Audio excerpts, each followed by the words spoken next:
get yourself a container that has a lid on it. It could be glass, it could be plastic. I tend to want to use plastic because I break things, especially on the yard. And it doesn't have to be this deep. This is just what I have here as far as yogurt container is concerned. And drill some holes in the lid, just big enough for the earwigs to get in, okay? So it doesn't have to be too large. I happen to have some old grease sitting around that has a bit of food smell to it. So I'm gonna pour some in.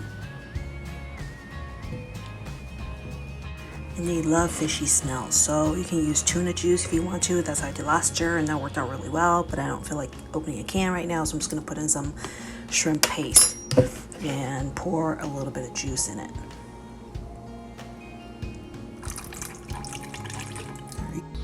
Put the lid on this baby, and let's go bury this thing.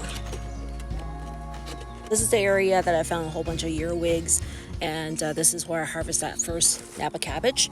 So I actually saw a whole bunch of earwigs and stuff eating the outer leaves right in here. So I'm going to bury it right here.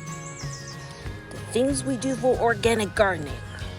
Oh, look at that baby worm. I want the hole deep enough so that this thing sits pretty much on top of it, is flat with the surface of your soil.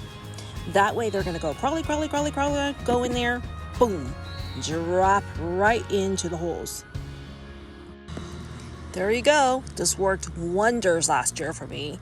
So hopefully it'll do the same for me this year.